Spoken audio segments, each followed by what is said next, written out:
Oke, terima kasih Jos. Terima kasih Leo yang sudah menyampaikan materinya ya, sekalipun agak berat. Oke, silakan bagi teman-teman siapa yang mau bertanya.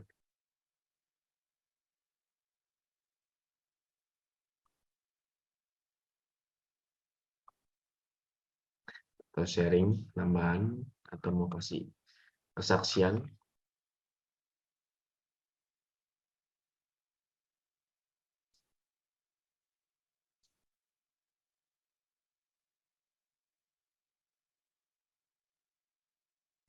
Ya.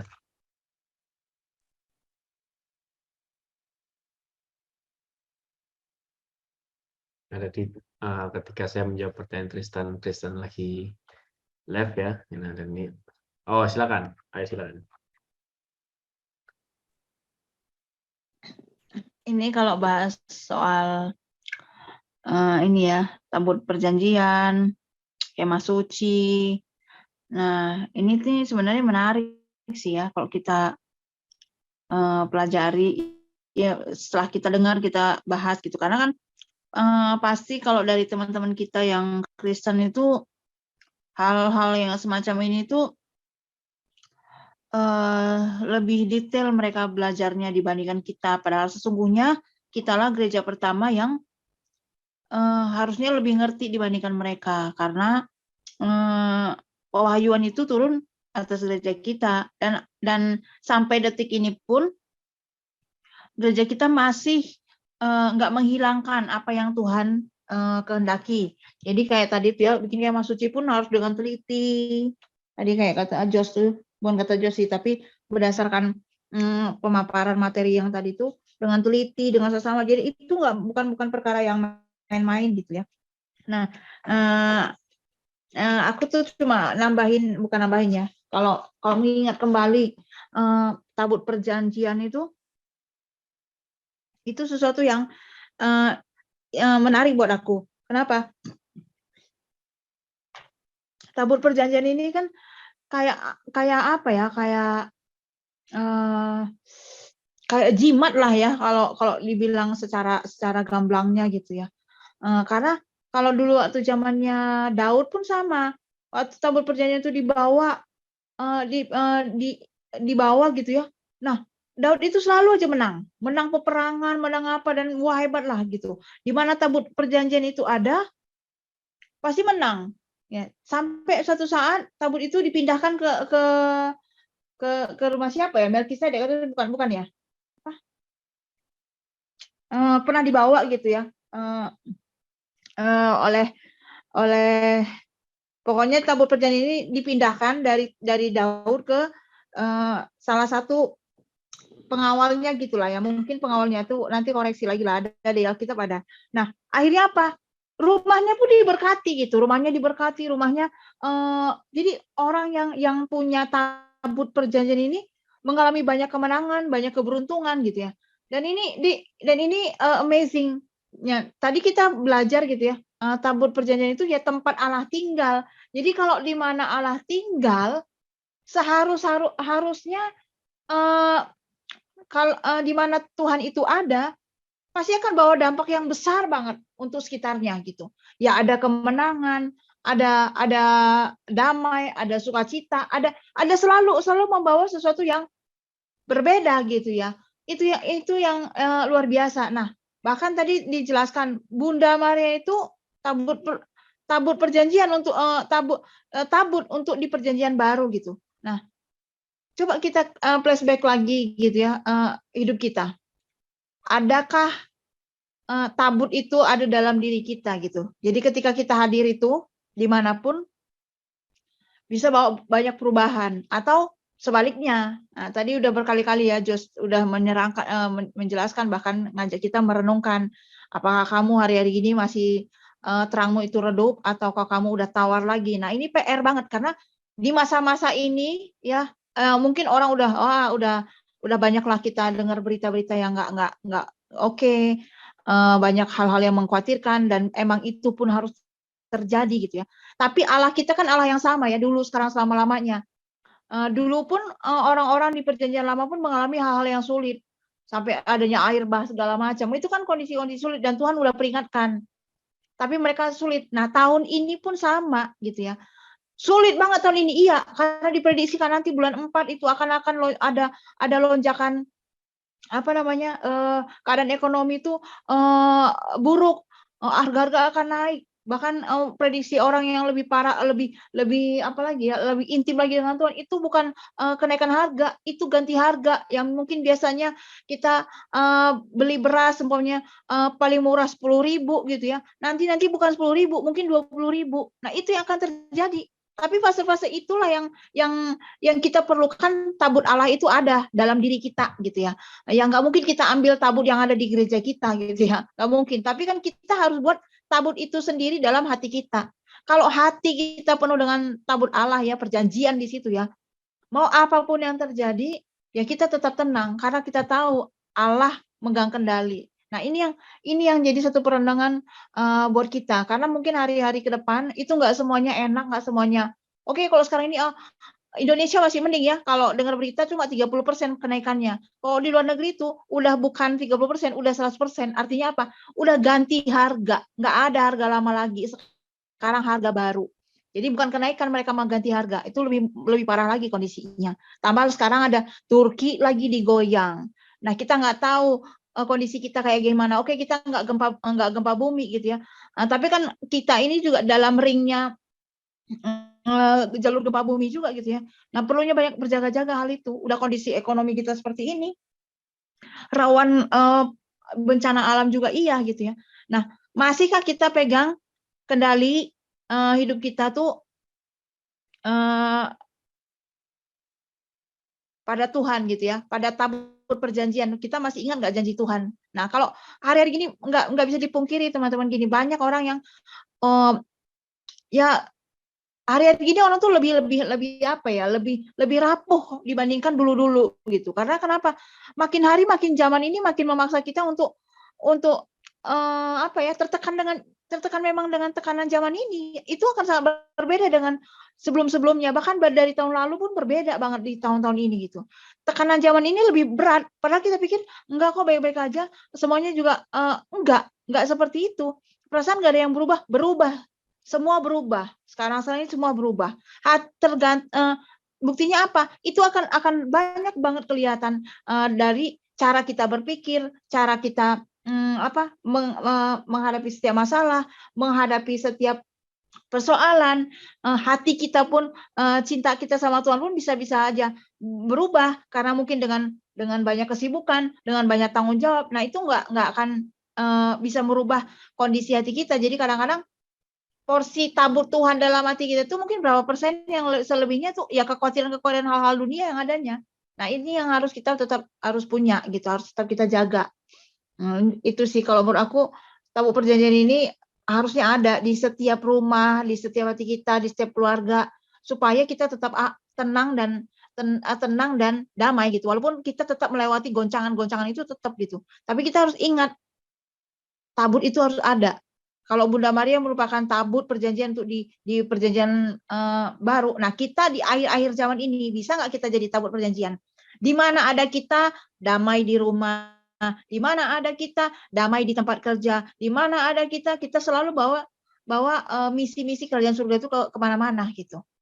Nah, seperti itu sih kalau menurut aku ya. Ini hanya tambahan aja. Mungkin ini ya aku rasa teman-teman juga udah banyak belajar ya.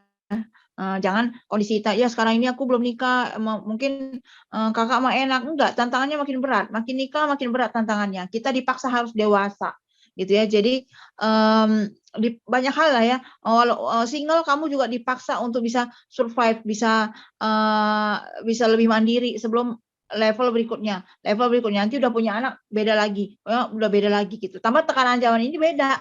Nyekolahin anak zaman dulu sama zaman sekarang ini jauh berbeda gitu ya. Dulu 20 juta juga cukup, sekarang kalau nggak 50 juta nggak cukup, anak lo nggak sekolah gitu loh. Kalau kita masing-masing punya standar ya. Tapi hal-hal seperti itu akan terjadi gitu. Karena berubah zaman ini gitu loh. Jadi semua hal pun berubah. Nah, kalau kita nggak siap untuk mengalami perubahan, nah kita repot gitu loh. Tapi hati kita tetap terpaut pada Tuhan, terpaut pada Yahweh. Nah, tabut perjanjian itu harus tetap ada di rumah kita. Jadi kalau yang udah berumah tangga, ya ingat kalau mau berselisih paham, oh iya ingat lagi. Kalau berselisih paham, cepat lagi berdamai. Nah, tuh lihat tuh suami saya tuh, luar biasa kan? Jadi hal-hal semacam itu yang akan terus mengingatkan kita, oh iya ya, saya ini orang pede, saya ini pengikut Kristus, saya punya perjanjian dengan Tuhan. Jadi nggak bikin memperuncing masalah. Lihat hari-hari gini kan banyak, gampang banget orang cerai. Mau dia cinta Tuhan atau nggak cinta Tuhan gitu. Banyak banget orang yang dulunya setia nggak setia. Itu banyak banget.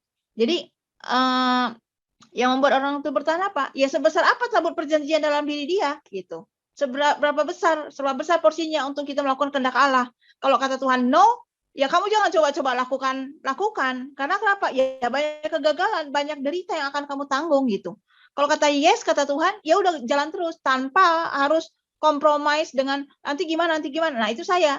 Nah, tapi setelah saya berdamai, ya iya ya, hidup ini cuma sekali ya, do the best lah yang Tuhan mau, jangan yang saya mau. Karena yang saya mau adalah kesia-siaan dan bikin repot saya sendiri. Jadi kalau kita berjalan dengan pimpinan Tuhan, itu akan berbeda sekali. Walaupun mungkin ya tidak ada jaminan itu semua baik-baik aja, tapi semuanya teramat sangat luar biasa.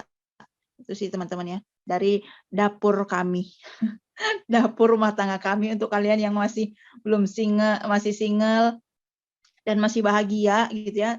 Dan nanti kalau udah nikah pasti lebih bahagia lagi. Ya, ini nggak tahu nih nyambung apa enggak, tapi saking amazed-nya aku tentang tabut perjanjian karena aku pun pegang itu sampai detik ini dan aku rasakan kebaikan-kebaikan dan kemurahan Tuhan itu selalu mengikuti gitu ya. Kadang-kadang aku ngobrol ke suamiku ya, tahu nggak sih, aku ini ya orang yang aku ini bawa keberuntungan. Aku bilangin ke suamiku gitu. Karena kenapa? Ketika aku ada dalam kehidupan keluargamu, lah semuanya itu berubah. Papa mamanya berubah. Bahkan Bertusnya berubah. Papa mamaku juga berubah. Jadi ketika kita hadir itu bawa keberuntungan buat orang. Nah, sesuaikan karena kenapa? Ya semua mengubahkan gitu. Mengubahkan hati orang walaupun mungkin nggak semudah membalikkan tangan ya, tapi kita membuat perubahan gitu. Kita ada agen-agen perubahan itu. Nah, itu yang terjadi, teman-teman. Yang tadinya waduh kalau aku nikah nanti ini gimana tuh ini segala macam. Ternyata ada covenant gitu ya, ada perjanjian antara ya aku kan udah ngomong sama kamu dulu. Nah, ini aku kerjakan. Aku Allah yang nggak pernah berbohong kepada setiap anak-anaknya yang setia. Nah, itu yang aku pegang sampai detik ini. That's amazing lah. Nah, itu sih teman-teman ya. Ini mungkin hanya tabut perjanjian. Belum yang lain nanti aku ceritakan. Kita bisa jangan sampai jam 10 pun nggak kelar-kelar ya. Maafkan aku ya para pendiri JES.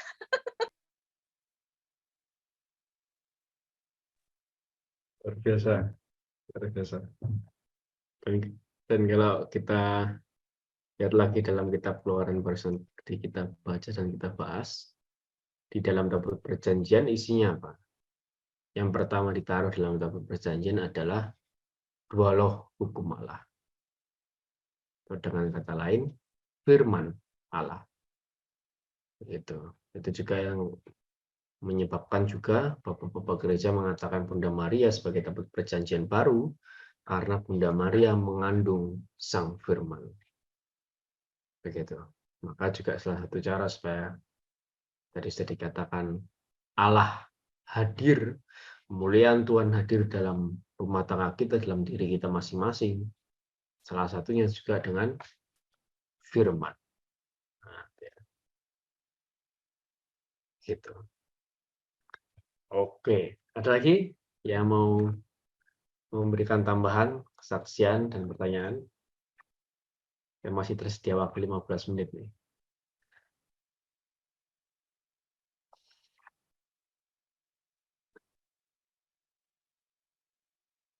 Jadi mengulang pertanyaan Tristan tadi ya. Nah, saya ulangi sedikit jawabannya, bahwa ya, gereja masih meneruskan dan mewarisi tradisi ini. Begitu. Sekalipun mungkin tidak 100%. Gitu. Jadi pihak yang paling setia dalam mewarisi tradisi ini adalah gereja, khususnya gereja Katolik. Begitu. Dan diteruskan secara literal, iya. Sekalipun tidak 100%, tapi sangat banyak yang diteruskan gereja secara literal. Ya. Bahkan sebenarnya tadi juga saya sampaikan, saya sangat exciting sebenarnya ketika kita sudah masuk bagian ini, gitu kan. Walaupun menurut orang banyak di luar sana mengatakan ini sangat membosankan dan menguji kesabaran, gitu ya. Tapi buat saya yang adalah orang Katolik, wah ini sangat menarik sekali. Ini justru membuktikan, menunjukkan bagaimana gereja kita itu begitu alkitabiah. Nah, itu kira-kira sedikit jawaban. Jadi mengulang jawaban pertanyaan Tristan tadi. Ada lagi yang mau sharing?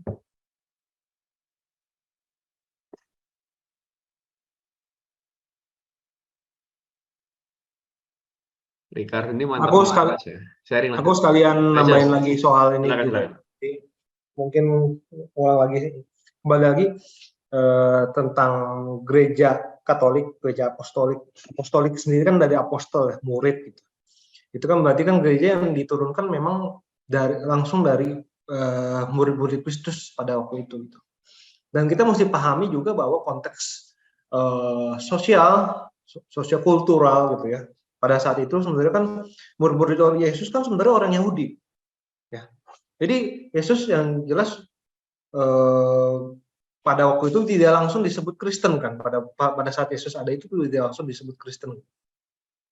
Nah, jadi memang Yesus pun juga hitungannya ya Yahudi juga pada waktu itu gitu. Nah, jadi memang kulturnya pada waktu itu semuanya itu tradisi Yahudi. Tradisi Yahudi berarti Taurat yang ditulis maupun secara lisan. Saya baru sadar mau nutup kamera, sorry. Ya nggak apa-apa lah, yang penting omongannya masuk. Nah, jadi memang gara-gara itu juga, jadi tentang apa ya?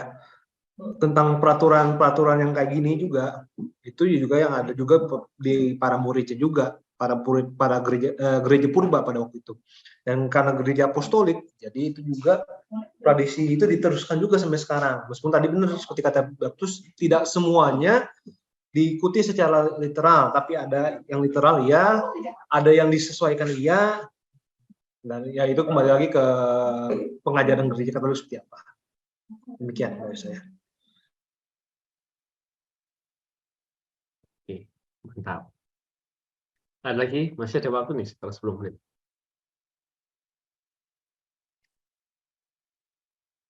Sharing, Dok. Ini cuma mantap-mantap aja, Ricardo ini.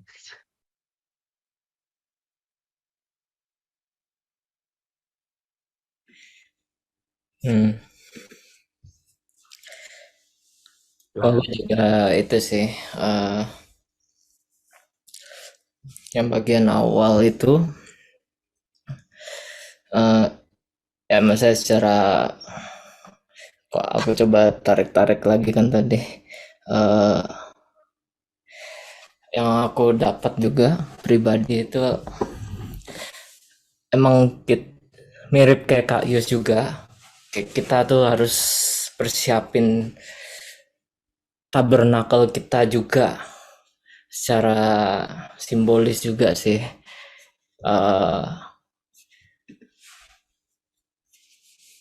Jadi ya kalau Tuhan bilang kita perlu bangun tabernakel supaya Tuhan ada di antara kita, kan seperti itu tujuan awalnya, supaya Tuhan bisa bersama-sama dengan kita. Nah,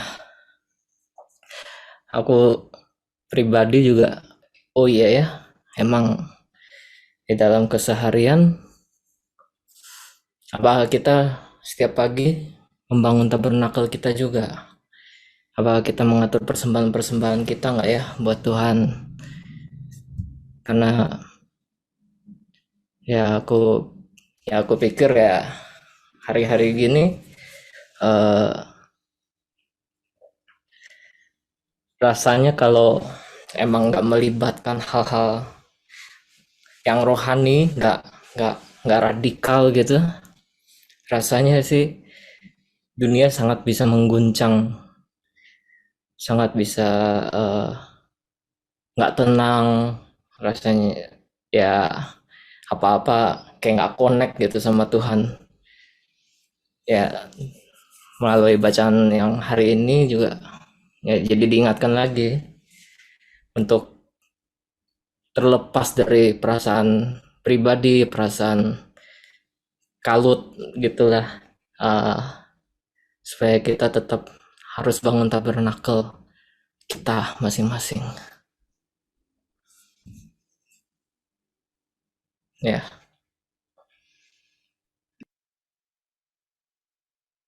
Ya, terima kasih Ricardo.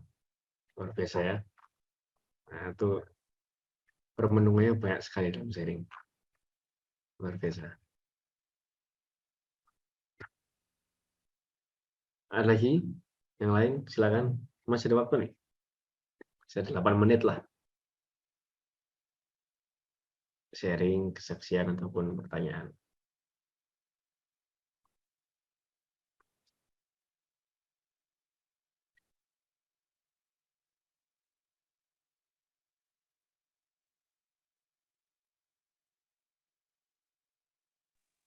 Mungkin mau nambahin aja dikit ya. Karena memang hari-hari gini tuh ya, apalagi untuk yang sering kita dengar berita atau kita lihat sendiri gitu ya. Banyak banget loh sekarang anak-anak muda ini yang udah sampai level-level parah lah ya. Maksudnya yang wah, apalagi kalau kita sering lihat lihat berita gitu ya. Wah, anak-anak sekarang itu kalau bergaul tuh ya, kalau enggak jadi kalau pacaran itu udah biasa buat mereka tuh udah eh, apa kayak pergaulan bebas. Nah, itu tuh kecenderungan itu hari-hari itu gitu. Kalau enggak dia tidur dulu sama pacarnya, itu udah hal biasa lah kayak gitu. Bahkan pertemanan pun nggak ada ikatan pun, kalau udah katanya dia suka sama suka, itu pergaulan bebas itu udah jadi kayak kayak hari-hari gitu. Dan jadi itu udah kayak apa ya? Udah kayak habit di akhir-akhir zaman ini gitu. Jadi ingat lagi yang kayak kayak Tuhan pernah bilang nanti kamu kalau di akhir-akhir zaman ini memang ini yang akan kita hadapi dan orang kecenderungannya cinta uang.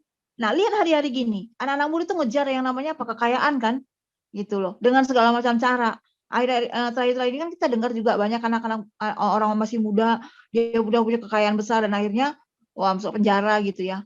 Nah, yang dikejar-kejar anak-anak muda sekarang itu bukannya hikmat Tuhan atau pengetahuan yang bisa bawa dampak buat banyak orang, itu enggak. Kekayaan gimana caranya supaya kaya gitu, cepat kaya di usia muda. Padahal enggak seperti itu gitu. Kalau kita balik lagi ke makanya gunanya kita belajar gitu ya, belajar baca firman Tuhan. Kalau kita ngejar kekayaan, itu kesusahan yang datang. Karena apa? Kekayaan itu Tuhan yang ngasih gitu. Datangnya dari Tuhan.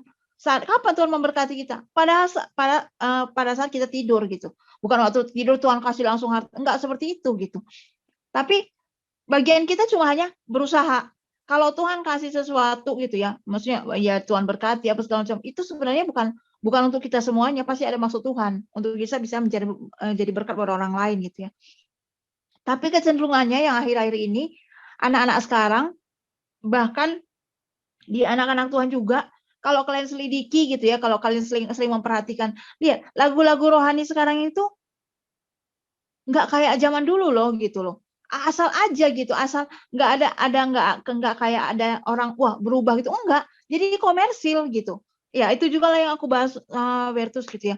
Kenapa ya lagunya ya gitu-gitu semua ya nadanya ya apa ya? Ya iya karena kecenderungan hari-hari gini tuh yang penting laku, yang penting banyak yang denger, dapat duit gitu. Hari-hari gini tiba-tiba ada orang yang lama-lama apa entah berantah viral gara-gara sering apa ya?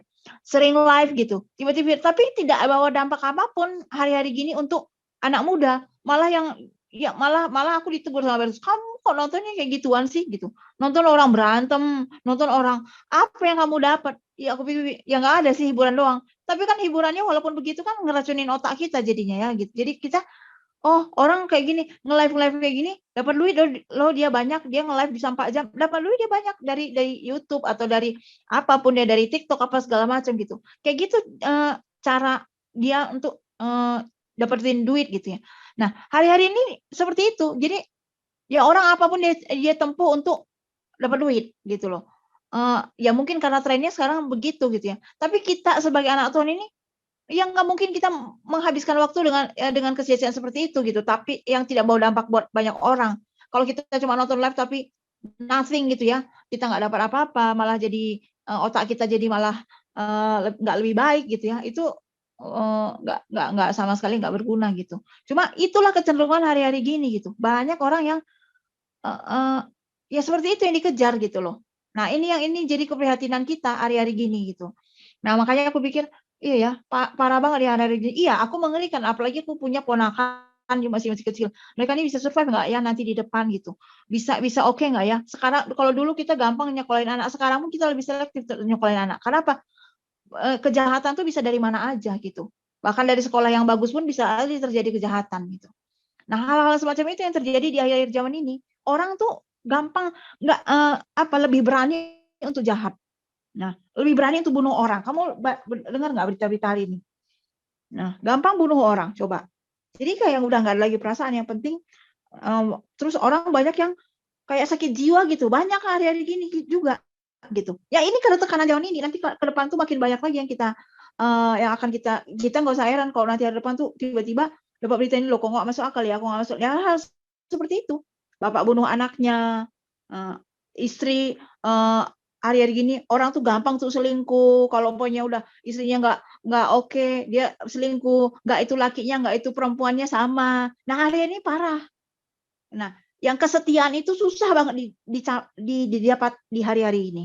Nah ini yang jadi keprihatinan juga gitu loh kan. Nah ini yang ciri-ciri manusia akhir zaman. Lebih cinta uang, lebih cinta dirinya sendiri, lebih mau kekayaan, hal semacam itu. Itu semua tipu musuh si iblis. Nah kita harusnya nggak seperti itu ya. Kita tetap pegang, kita buat perjanjian gitu. Harus kita pegang, kita harus di rumah kita harus tetap punya persekutuan dengan Tuhan lah ya. Orang tua, anak, suami, istri. Itu harus tetap kita jaga. Walaupun mungkin dengan kesibukan kita harus punya waktu. Seperti itu. Itu sih. Ini tambahan lagi ya dari dapur ya seperti itu ya. Jadi ya itu aja sih tambahannya kalau menurut aku. Jadi memang kalau pas bahas ini memang kenapa ya harus kita belajar tentang ornamen-ornamen? Ya memang itulah, seperti itulah nyata-nyatanya Tuhan gitu ya. Maksudnya emang dia sungguh nyata. Kalau bikin meja persembahan pun kamu harus begini, harus begini, harus begini. Itu semua harus diatur sama Tuhan. Itu mengibaratkan itulah yang terjadi di surga. Replikanya itulah kayak di gereja kita. Kalau kita nanti di surga kayak gimana ya? Ya datanglah sering-sering ke gereja. Itulah replikanya. Ada tabur, ada malaikat, ada apa banyak lah yang kayak kita pelajari. Nanti ke depannya akan belajar lagi. Jadi so excited kita belajar Alkitab gitu. Bukan hanya sekedar tahu gua, nggak seperti itu. Itu semua ada makna-maknanya. Dan itu luar biasa. Biar kita jangan dikecokkan nanti kalau dari teman kita yang Kristen, lu tahu nggak tentang tabur perjanjian? Lah kita bisa jawab. Karena kenapa? Karena kita gereja pertama yang lengkap ornamen-ornamennya, lengkap semua sesuai dengan apa yang dulu Tuhan kasih tahu gitu ya. Dan gereja kita masih mengikuti hal itu. Kalau mungkin gereja-gereja Kristen lainnya mungkin enggak, tapi kalau gereja kita tetap pegang itu. Dan itu yang luar biasa. Makanya kita ada pendupaan, ada apa namanya, banyak lah ya alat-alat yang dipakai gereja kita. Itu sih. Makasih teman-teman, ini udah kepanjangan kayaknya aku. Wah, luar biasa mantap. Luar biasa malam hari ini ya. Nah, ini trailer biar penasaran untuk mengikuti pertemuan selanjutnya. Ada satu ornamen di dalam gereja yang menurut saya ketika itu dihilangkan sangat mengerikan, yaitu altar. Itu. Dalam gereja Katolik, salah satu yang menjadi pusat gereja adalah altar.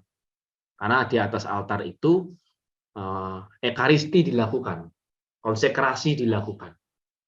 Di atas altar itu sejak zaman Nuh, gitu ya, korban itu diberikan. Nuh, Musa dan seterusnya, korban dipersembahkan di atas altar. Dan gereja mewarisi itu.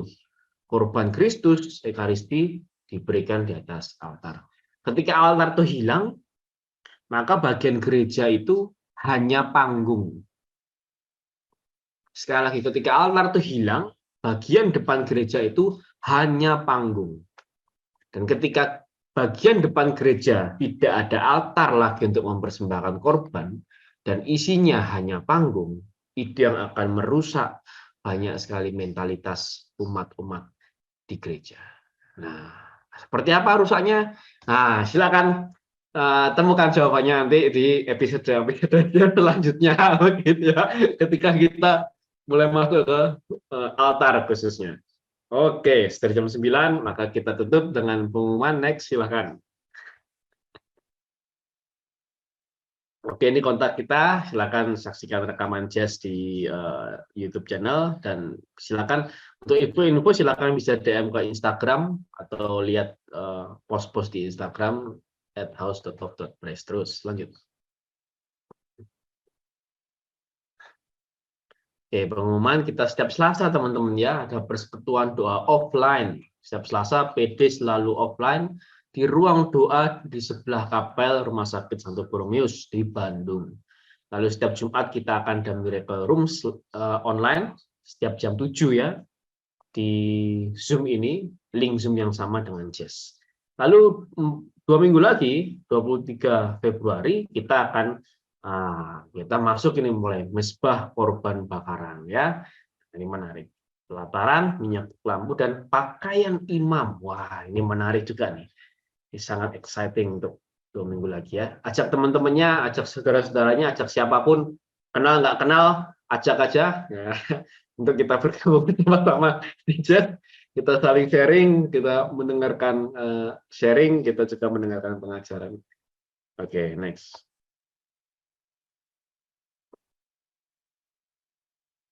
Oke, kita tutup Jess malam hari ini dengan doa dalam nama Bapa dan Putra dan Roh Kudus. Tuhan Yesus, aku datang ke hadirat-Mu dengan apa adanya.